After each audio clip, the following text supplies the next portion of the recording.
The United States of America. Unity and oneness is what we're made of. One nation under God, it's plain to see.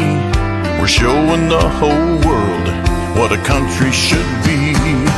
United we stand in America, hand in hand in America.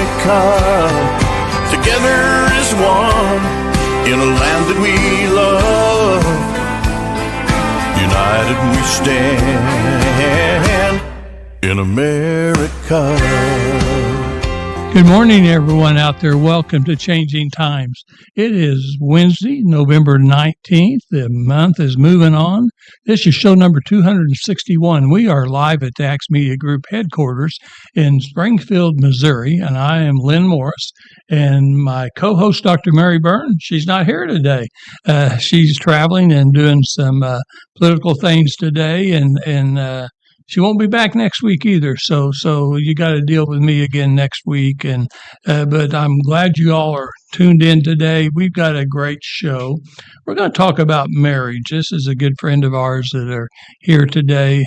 Jerry Angelo, how you doing? Good morning, Lynn. How are you, buddy? I'm hanging in there, I tell you what. So a little cooler today, and but you know what? I'm hoping we get some rain in this area. So it's kind of dry. We haven't really had a lot of rain, have we? No, they say we're short some inches, and so we need to get some rain. We're actually having some fires in this area. You watch on the news, and they've got serious fires somewhere else. We don't have serious fires, but we have fires that burn up acres of land and stuff like that. So we're in a little bit of a drought area too. So, but anyway, we have got a great show today.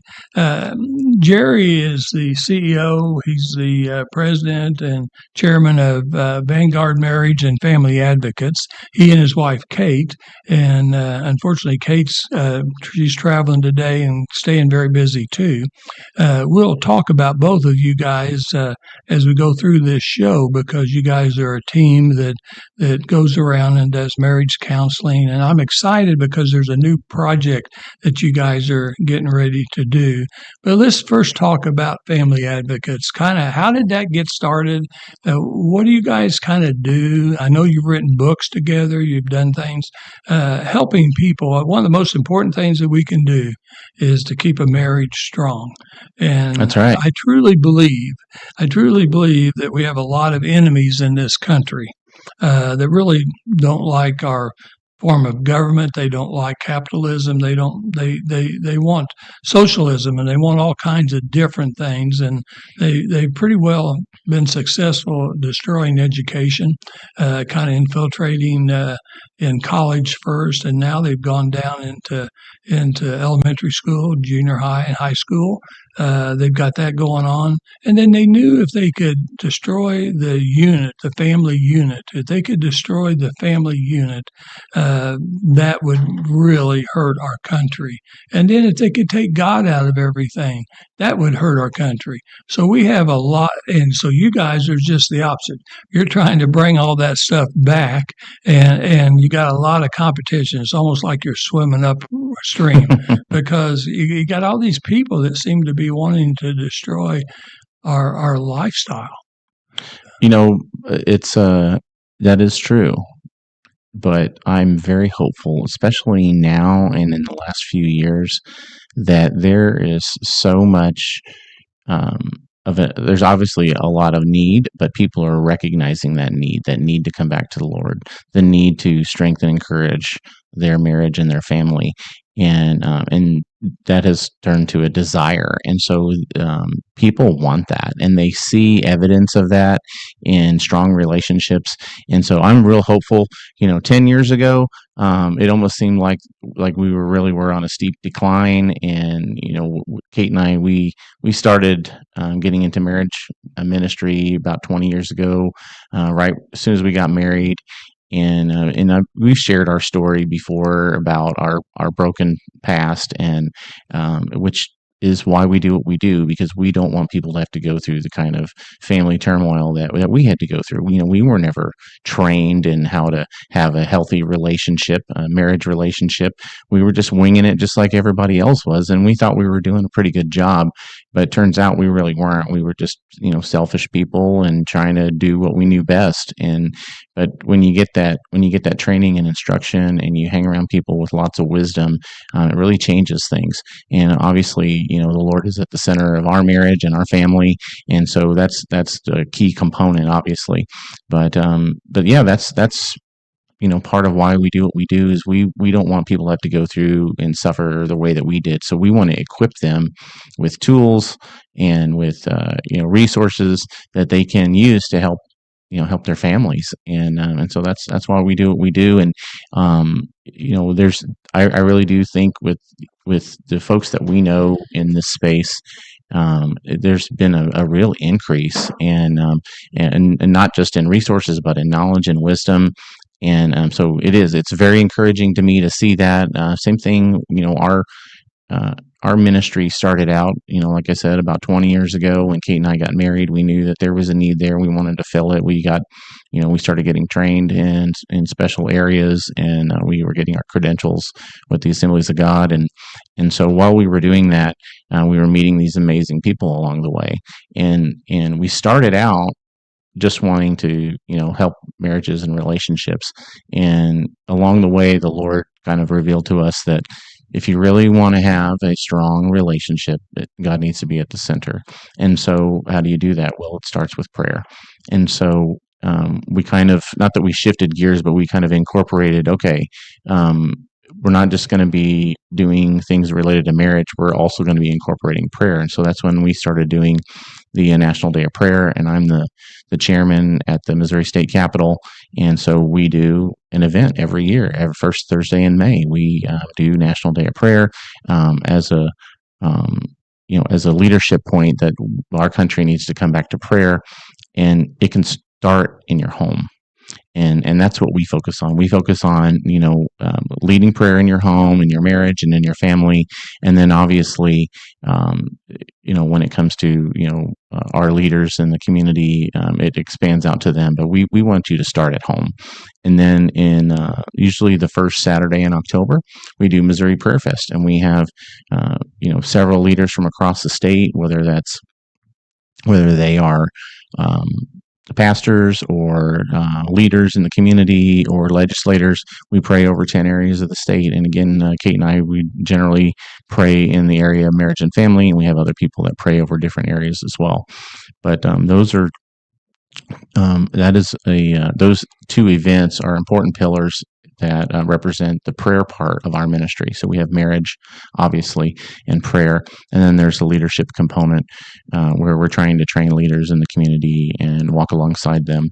And so it's a multifaceted approach. Our big idea is, obviously, we want to strengthen, encourage marriage and family in our community, because when the enemy attacks, when they hit that area, they get the most bang for their buck. They're not just destroying a couple, it's the children and the grandchildren and the family and the whole unit there. It can be destroyed if we're not careful there. So having a strong marriage in our society really does lead to a great, strong fiscal position in the state and in our communities, in our states, and our churches. And just strong marriages and families are good for everyone. Rising tide raises all boats, right? Right. Well, that concept of having a strong family, everybody's going to benefit from that. And if you look now in society where marriage is not held in high regard, where there's a decline there, look at our society. There's a lot of social ills that come from fatherlessness, right? So you have a marriage, you have children, and then there's a breakup. and then the children are being brought up without a father in the home. That's devastating to a family, and that's devastating to our economy and our state. I mean, there's lots of financial woes, but the one I'm really concerned about is what's going on in the lives of that family and those kids. And so there's plenty of devastation to go around there, but there's also the reverse when we have strong families, when the father is present, well, when both parents are present. But and we can talk about statistics of fatherlessness. I know you've had been talking about that before, but there's a lot of social ills that come out of that. A lot of, what was it, 90% of people in prison come from a fatherless environment, and that's just one aspect of that. So, ensuring whatever it is that we can do to strengthen the marriage and the family is going to benefit society as a whole. Absolutely. There's all the things you said are very, very interesting. It just I'm going to just kind of feed off of what you said. So one of the things I want to say is it's really interesting, and you're exactly right. The people that are the best at explaining and taking care of a problem, and we certainly have a problem with marriage. I think it's getting better, like you said, but and I think Charlie Kirk has a lot to do that, and we'll talk about that. Yep. But here's the deal: you guys early on solve your problems. Not to mean that you don't have problems. My wife and I, we've been married a lot longer than you guys have. We've been married 45 years, and we still have some problems, but nothing like we did when we were trying to integrate children from her marriage and my daughter. So we're trying to integrate our family, things like that. All those things are rough, and trying to start our business and all the things that we were doing. So you learn from that, and you get better. And like you said, I mean, nobody really taught us in high school or college how to be the best husband and the best father. Nobody taught us that stuff. You kind of watch your own parents, but really, when you're young like that, you don't really pay a lot of attention, and then you should. And some of it gets assimilated in a way, and you hopefully take up some of the good traits. So you definitely have an advantage when you've already experienced some of your own things, so you can share those with other people. So I know you guys are really good at that. But I was thinking about when I was in Jefferson City for 8 years as a state rep. I always was amazed how government worked. Actually, how it doesn't work sometimes. and they wanted people to get divorced where they could get on Medicaid. This is what the state of Missouri said. You can get more money if you need help if you go ahead and divorce each other.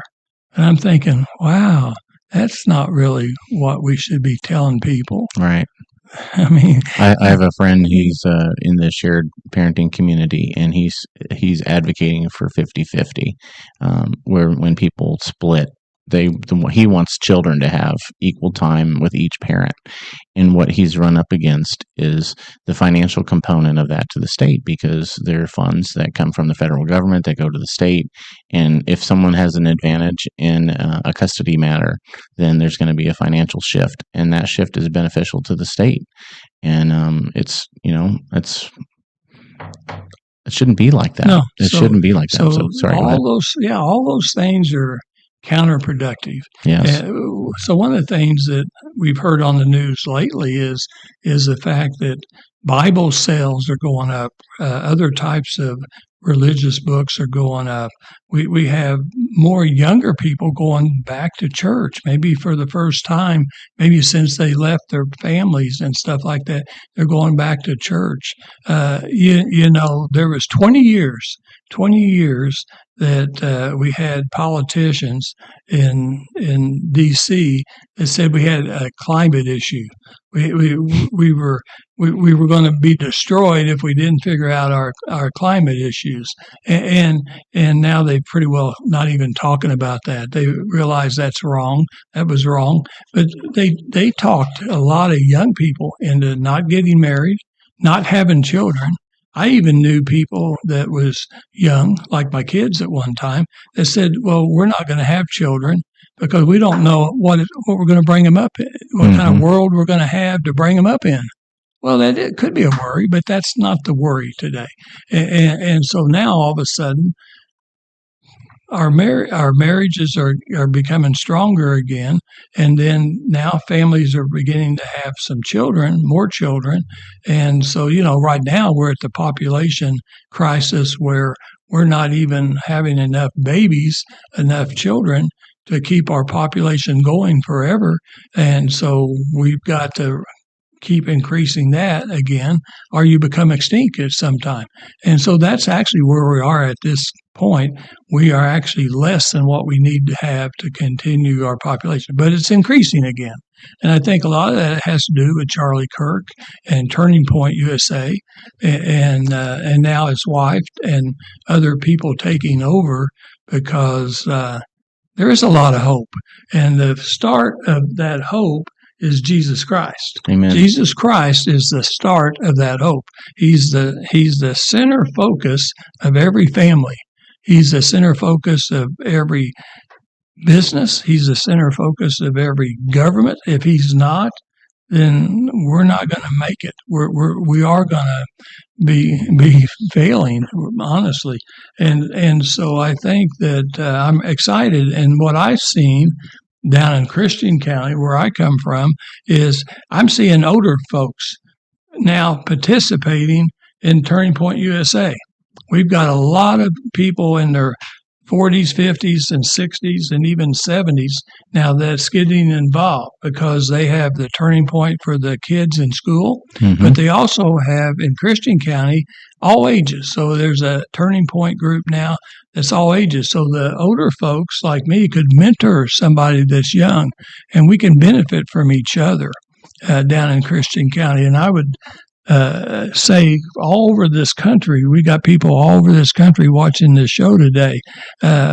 Keep watching what Turning Point USA is doing.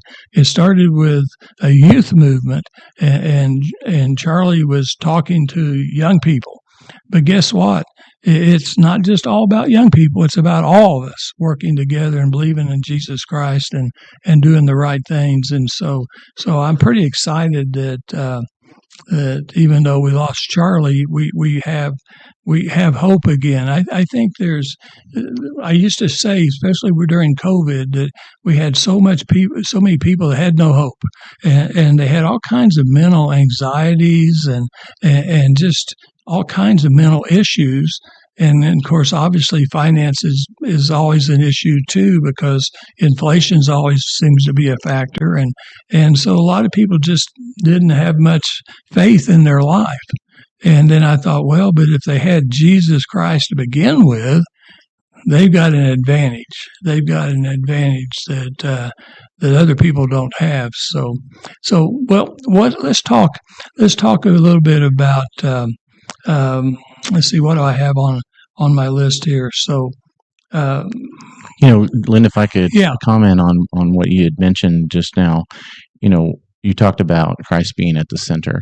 Mm-hmm. He is the center of everything. Mm-hmm. It's the key is recognizing that. Sometimes we like to put ourselves in that place, but God's already there. And when we recognize that He is the center of our universe, the center of our world, you're right. That's where that advantage takes place. And what I like about what Charlie was doing is he was talking about that, and it was in a non-threatening way. I mean, I know a lot of people threatened him, and he wouldn't back down from truth. Mm-hmm. But he gave them the truth, and I loved how he talked about marriage and family, and he was a really great inspiration. And some of the videos that are coming out now about him, encouraging people to be good fathers and good husbands and good spouses, and having kids and raising a family. I just love that, and again, he's speaking truth. And when we start speaking truth like that, it catches the attention of our enemy, people that want to destroy the good things that God has created for all of us. And so I think we need to get strong and bold, and not waver from our purpose. And some of the things that we talk about in some of these projects that we're getting ready to mention. I like to talk about vision, identity, and purpose. I talk about being a VIP. I talk about discovering your true identity, because when the Lord created you, he created an identity within you that is indelible, unchangeable, and we discover that through a relationship, through prayer in Christ. So that's why prayer is so important. And when you begin to understand your true identity in Christ, not man's created identity, or our job or our spouse or our kids or our sexual orientation or whatever it is, but when we see what our true identity is in Christ, then he can unveil a vision for us, and we can walk in purpose in what we're truly created for. And it's amazing to go on that kind of a journey. And so I call it being a VIP with the Lord. But then when you get married, your marriage, the Lord creates an identity in your marriage. And so you can discover that together as a couple. And again, same process. The Lord will unveil a vision, and you can walk in purpose. And then the same thing with your family. When you start having children, you can develop, in cooperation with the Lord, that true identity for your family. You can discover what that is, and he will unveil the purpose, and you can build a purpose with your family. And so I call it being a VIP. And so that's a really important component in knowing who you are, whose you are, and how you interact emotionally intelligent with the ones that you love here on this planet. Yeah, I'm glad you said that, because, for us Christians, I think it's easy for us to understand, but I think for people who have not found Jesus Christ yet as their Lord and Savior, I think they don't understand this. But everybody has a purpose. God created everyone uniquely different and special. So everyone's special. You may not feel special today, but you are special. And God has special things for you to do in your life. And some people, I guess, are pretty lucky because they seem very talented and they can do all kinds of things. But I can guarantee you that God has something special for you to do. And then he kind of adds things as you go. As I've gotten older, I've had different things happen to me in my life. He's given me new assignments. I think he always gives you something else that you can do, that you can help people with and stuff. So just like when I lost my foot and my leg, I never thought I was going to have anything like that happen. But after I started recovering, I found out that God wanted me to help other people just like me. And I couldn't have done that because if I hadn't lost my foot and leg, because I wouldn't even know what to tell you. But I've gone through this journey, and as I progress, in January next year, I won't even be using a walker. They said I'll just be using a cane, and then we're going to throw the cane away in about 4 weeks after that, and, Yes, and my you are. foot and leg will just be walking like my other leg. And I'm thinking, wow. So I'm going around now helping people just like me. And every time I help somebody else, it helps me, but I'm mostly interested in helping them. And then this is the bonus, Jerry, this is the bonus. So I didn't know this was going to happen, but the very first young kid that I helped that was 16 that had a motorcycle accident, I led him to the Lord. Now, that wasn't my plan. That was God's plan. Okay. I was just supposed to motivate him to try harder in therapy. Okay. So you made the plans, but the Lord directed the steps. He did. And so the first thing that happened was he found the Lord. Okay, well, then I got excited. I thought, oh, this is part of my plan now. So every time I've helped somebody, 4 out of 6, my first 6 people, 4 of them I led to the Lord. I'm still working on the last 2 because I keep checking on them. But I'm thinking, oh, now I've got a new job, And so I like that. But anyway, tell me about, before we start the projects, tell me about marriageminute.org. What is that? I remember we talked about that once before. Sure. That's a place where we put various different resources.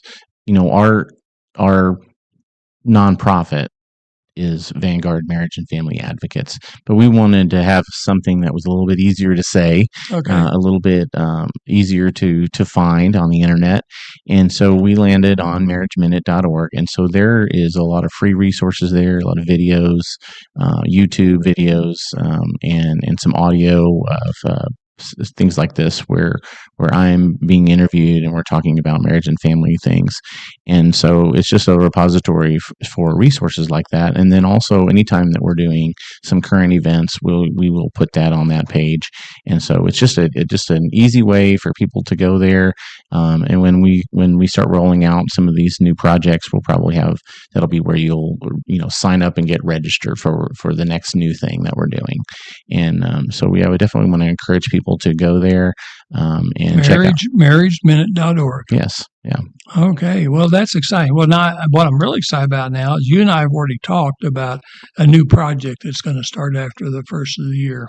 And Yes. you got a grant. And tell us a little bit about what you're planning on, you and Kate are going to do.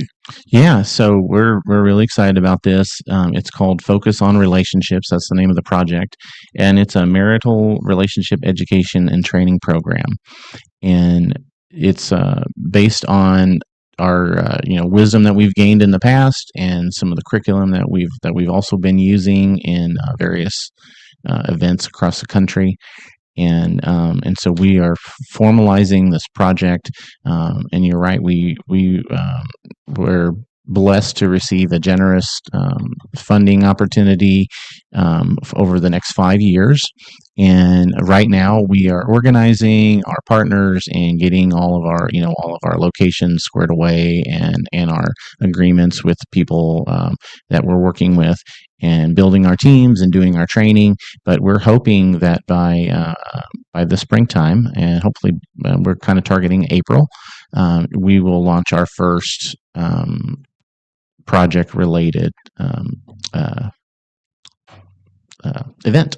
Okay, so in that event that we're going to be doing there, we're going to be training our target audience. We're looking for about a 70% target audience of first responders, law enforcement, fire, police, military veterans, because those marriages are at higher risk than the general population, sometimes 60 to 70% higher failure rate. And so that's frightening to me. And these are, men and women who are, risking their lives to serve us, and their marriages are struggling at a higher rate than us. And so we want to do something to give back to them, to help them in their lives and what they're doing, and just give them some comfort in their relationship, and train them on how that they can communicate better and have a better marriage and family. So, and you have 4 counties. This grant's going to help 4 counties. Is that correct? I believe it's 5. 5. So we're from Jasper, Berry, Lawrence, Greene, and Christian. Okay. So that the little arc there in Southwest Missouri, and that's where we're starting. We're hoping that maybe we can expand as we go along, but that's where we're starting right now. And we've already have some agreements with some law enforcement agencies and some local churches. We're still looking for new partners. So if you are a pastor who would like to allow us to utilize your church, or even if you're an entrepreneur or businessman, and maybe you have a dining room or something that's not being used, or a conference room, we would love to be able to utilize that, if that's something that you would like to do to give back as well. But we're also approaching local law enforcement agencies in those counties, first responders, fire departments. If you're a chief or a leader, or someone that's interested in helping the people at your organization, please contact us, because those are going to be the people that are going to be eligible for the free training that we're going to be doing. And this isn't your typical, oh my gosh, you want me to go to what, Lynn? This marriage conference? I don't know about that. This is actually a really fun and interactive way of learning how to communicate, and it's different than anything else that's out there. It's the Adventures in Marriage curriculum that we're using, and it's actually twice as effective as the next most effective marriage program in America. Wow. And it's getting amazing results. And one of our sister companies out of Florida, they're actually doing this in the military, and they love it. They love it, and it's so successful in those areas that their superiors are ordering new couples to go to this. So Wow. new and old couples, and so it's a great program. We're really excited about it. It's really fun. And I think one of the components that make it so successful is the way that it's taught. A lot of times you'll go to, the typical marriage conference, right, where it's kind of a one-to-many, and you're talking to them, and they say that, you're going to, the retention rate is very low, single digits sometimes. But what we do is, the way that we're teaching it is, we do teach the wisdom, and so they're receiving it, but then we also have them demonstrate that, and then we have coaches on site that will coach them along in the new processes that we're teaching them. So we teach it, we wrap around some coaches to help them, and I think that's kind of the secret to that success. Is it's that the full encompassed approach, where we're teaching those skills to them, and then the fun component. They say that was it 60% of the people, they want to have fun while they're doing it. I think everybody wants to have fun. But, sure. No, that sounds exciting, and so. To make sure, so it's the first responder and the spouse, right?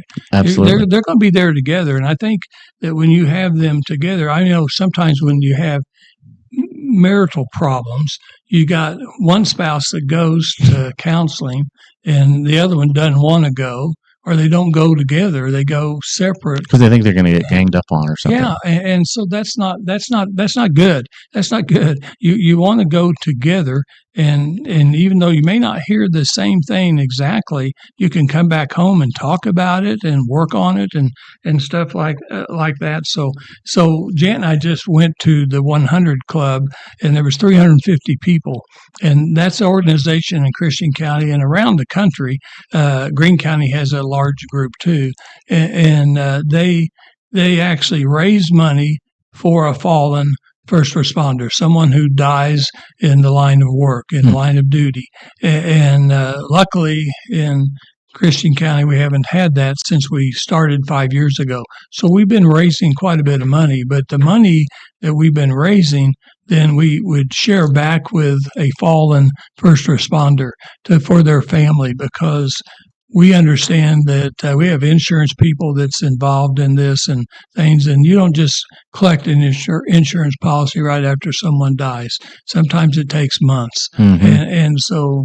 And they're out there in the wind. Well, yeah, they're just devastated. They money all of a sudden doesn't come in, and so this is a big help to these families. So I'm really proud of the 100 Club, and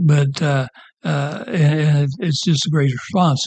I'm going to help you in Christian County. We could probably, the best thing to do, organize a meeting at the courthouse where we have all these first responder leaders for ambulance, fire, sheriff, police, all those people. We have them all in one room.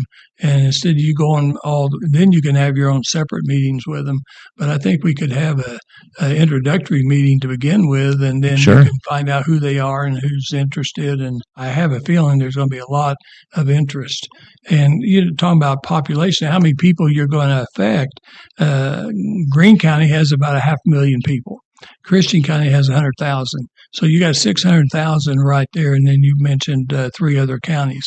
So you're going to be you've got a lot of people. These first responders. One of the things I heard the other night at the dinner in Springfield, Missouri, was the tension, the nervousness, the pressure that they're every day is when they leave work to go to work. They don't know whether they're going to come back. They don't know where they're going to come back. Now, a lot of times the children, when they're young, they don't understand that. When they get older, they understand that too, that their dad or mom may not come back. And that is a lot of extra pressure. And then, of course, obviously, the person that is the first responder, they've got a lot of pressure to do the right job and protect the public, and still yet protect themselves where they can come back. So That's they right. feel a lot of pressure. And then And when they come home, having to unpack, like, if you've got a if you got a dam that's about to break because you've been sitting on pressure all day, and then having to deflate that pressure in order to have a successful home environment. I mean, I can only imagine how yeah, they feel. I know I've got law enforcement people in my family now. So anytime you see a law enforcement person, a veteran, whoever, just be sure and just thank them and thank them for doing their job. I tell you what, that would go a long ways in just having people just say something nice, okay? Tell them you appreciate them. I was just looking on Facebook. I hardly ever do this, but just before you got here, Jerry, we've had a controversial issue in Christian County, and so I was looking today because one of the other commissioners, we only have 3 county commissioners in each county in the state, 114 counties, and we got something. And the people, they don't like taxes. Obviously, I don't like taxes either, but some taxes are necessary. But they all were hateful today. They were all hateful comments about us in Christian County. And they even use the F word and just all kinds of things on Facebook. Of course, almost every one of those people are anonymous. They don't put their name in there. So I don't know. It's a different world today, and that's the kind of stuff many times law enforcement, ICE, and all those people is just doing their job, just doing what they were asked to do, and then you have all these people trying to shoot them and run them down and all that stuff. That would be stressful. You were talking earlier in the interview about how your wife and I, or sorry, your wife and you. Have trouble from time to time. We all do. Like my wife and I, we have trouble. But the thing is, when we were going through this training, we discovered that 80% of the problems that we're having in our marriages or in our lives or whatever, they don't necessarily have to have a solution. And what people are discovering is, when we're teaching them how to communicate, they just want to be heard. They just want whatever is going on with them, that the other person, hears them empathetically, not just like a tape recorder where you repeat it back, right? Like a robot or whatever, but that you really listen and that you acknowledge what's going on with them. And again, 80% of the time, we don't have to have a solution for that. And I think sometimes there's probably at least 2 things going on there. Many times, it's that we want to fix whatever just came out of their mouth. It's like, you have that problem, I'm going to go fix it.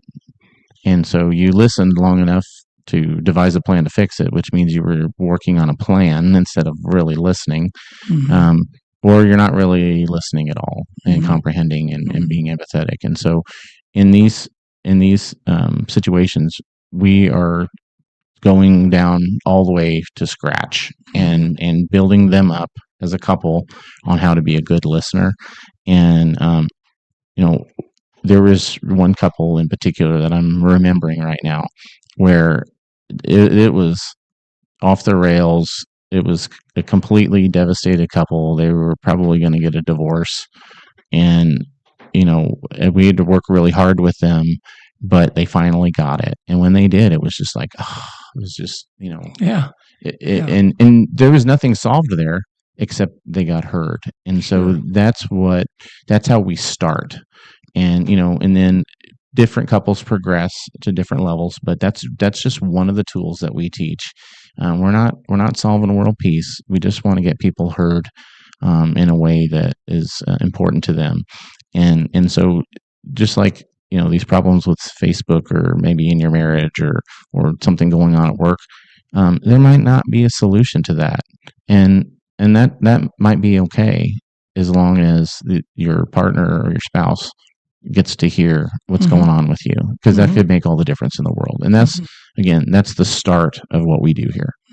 No, I think you're exactly right, Jerry. So, I'm not a marriage expert like you are, but I think the things that have helped Janet and I is taking the time. making sure that as soon as you get home, taking the time to sit down and spend time. Find out what they did that day. And I always want to know what they did that day before I share what I did. And I'm so the same way. I try to find out what they did that day first. And then listening. Most people think they listen, but they don't really listen. And I think I'm a lot better listener today than I used to be. Even back when I was a state rep and I was on the debate floor, and I used to find myself not listening to everything that the person was saying that was critical of my bill that I was debating on the floor, presenting on the floor. I was already thinking of my next comment in front of 163 people and people up in the gallery. I was trying to figure out already what I was going to say. But when I was figuring out what I was going to say, I wasn't hearing everything they said. And then I learned over time, that's not it. You will have a plan of what you're going to say, but you got to listen to what they say because you might miss that one point that you actually need to contradict. Right. You need to actually be able to say that. And once you sit back down, you can't say it again. And so I've really practiced, and we've actually even taken courses on listening and they, to begin with, show you what you don't really hear, and you get better at it. So those are the things: understanding a person's situation and what they're trying to say, being sympathetic and understanding of what they're really up against. Everybody has issues, even if they sit at home and work at home. They still have issues. So it's not just people that go out and work. It's the person that stays home and takes care of the home life is important too. So that's very good. Let's talk about. We're going to run out of time. Let's talk about National Marriage Week. Oh, yes. So National Marriage Week is coming up in February. It's February 7th through the 14th. And that's a project that I've been working on for several years now. And I kind of started on a top-down approach. We've got about 7 state governors now that are on board, and they've been signing a proclamation about God's design for marriage between one man and one woman. And I got to give some props out to Governor Kevin Stitt out of Oklahoma. He was one of the first governors to take a chance and sign that and encourage that in the state of Oklahoma. And he's allowed me to come in and interview him. And so he's a faithful man in that respect, where we're doing that every year with him. He's signing a proclamation for us and several other states, Texas, Arkansas, Governor Youngkin out of Virginia. And so we're up to about 7 right now. I'm working on at least a dozen this year. So I'm hoping that we can get to that goal where we have at least a dozen governors that are signing that.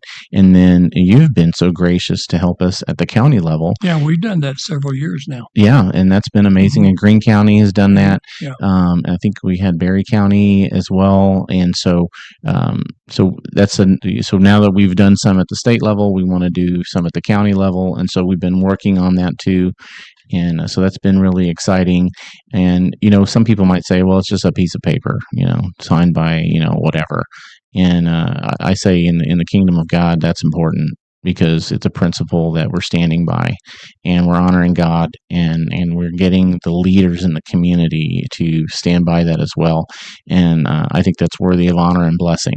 And so it's important to me, and I know it's important to so many other leaders and families out there.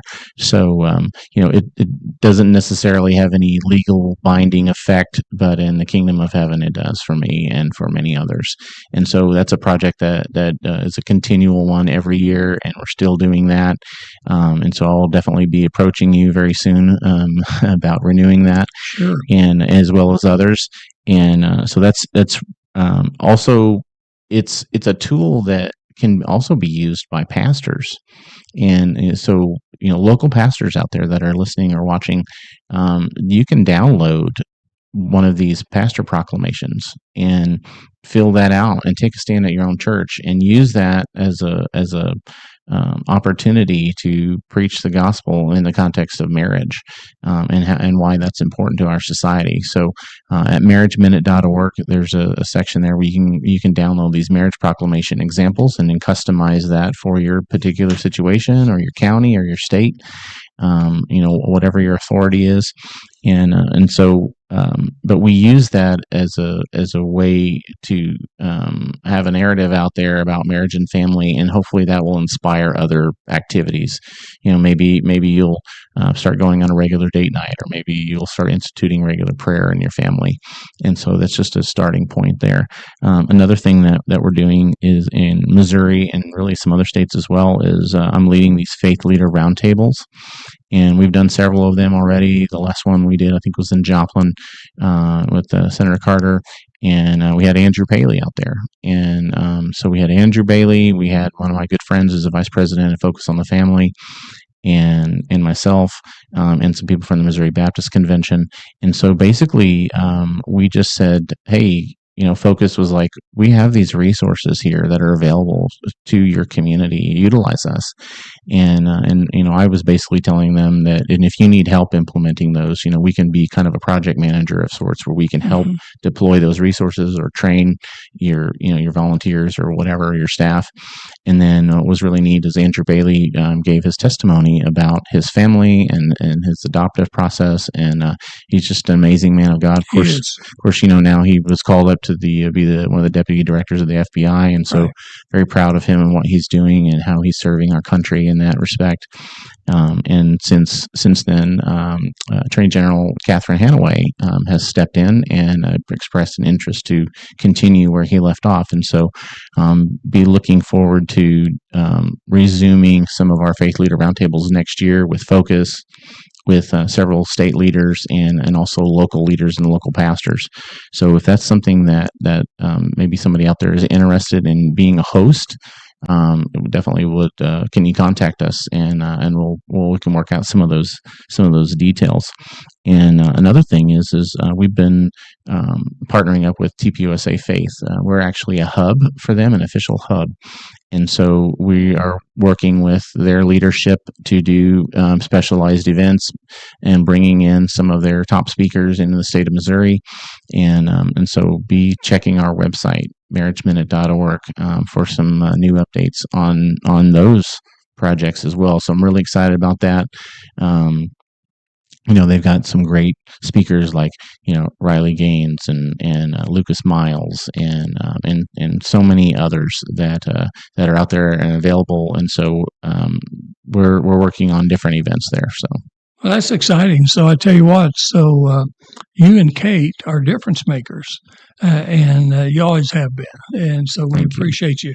We're going to talk about our sponsors, and then we'll do final word, and we will sign off. But Brad Pistow is a certified fiduciary financial planner located in Ozark, Missouri. His phone number is 417-581-9222, 417-581-9222. And he is actually not just one of the best financial planners, retirement specialists in the state of Missouri, but he is all around the country. He's licensed in 22 states. He has affiliates and people he knows in all 50 states as he contributes on a regular basis to Wall Street Journal, USA Today, Business and Financial section. He's written 2 books, best-selling Amazon retirement books. The first one is called Safe Money Matters, and the second one is called Bulletproof. You can, when you call, they'll send you a book, they'll send you information, everything's free. He doesn't charge for consultation. He's who I use, my family uses. He's not just only secured my retirement planning to where I don't have to worry about my life running out before I run out of money. I tell you what, a lot of people worry about running out of money. I don't worry about that. He's got a secure plan for us, and he's also made us a lot of money. So we highly recommend Brad Pistow. Second sponsor is Springfield Nissan, Springfield Kia. We actually used to be Youngblood Motor Company. So John Whitaker is still involved. He's the president and CEO. And I used to buy my Jeeps from him, and now I buy Kias. So Labor Day, I bought a nice Kia Sorento and very good price, 2025 model. And so I highly recommend them. They have great used cars on South Campbell on one side of the road, and they have Nissans and Kias on the other side of the road on South Campbell. They actually sell, I asked the other day, they actually sell to 8 people. Citizens from 8 different states have bought cars this past year, and they've been in business over 45 years, family-owned car business. There's not too many dealers around that have been in business 45 years plus. So we highly recommend them, and their phone number is 417-882-3838. 417-882-3838. Susan's going to answer the phone, and she's probably one of the most personable people I've ever heard. And so I highly recommend them. Aaron Swanson comes and tells us what's going on, just like Brad Pistow does. So anyway, those are our 2 sponsors. Last word, what do you want to leave people with today? Never grow weary doing good. For at a proper time, you'll reap a harvest. If you don't give up. Yeah. So there's hope for marriage out there. If you don't think that there is, then come visit our websites, marriageminute.org. Reach out to us. Reach out to the show, and we can get you connected with some resources that could help you and your family. Or maybe it's not you. Maybe it's a family member or someone that you know, a friend. There's hope out there. There's help out there. And we want to connect you to those resources. Well, thank you. That's great. Appreciate you being here today. I would just add that, be kind. With Thanksgiving and Christmas coming up, 2 very important holidays. And however, a lot of times during this time of the year, there's a lot of people that are sad, a lot of people that are depressed, a lot of people that's just going through all kinds of situations. Maybe they've had a person die during the holidays, a family member. There's just so many things that you don't realize. I would tell people to check on your neighbors, be kind, help people out. If you've been blessed, help other people out. It's hard for me to believe that we have so many people that don't have food. And I just don't even understand it. I never came from a rich family, just a middle average family, but nobody around that I associated with when I was growing up had problems. We just all were hardworking families and stuff like that. But today there's so many people that are suffering. So help those people out. We'll be back next week with Victory Mission and talking about all the things they do during Thanksgiving and Christmas. We'll see you next week. Thank you, Lynn. Bye-bye.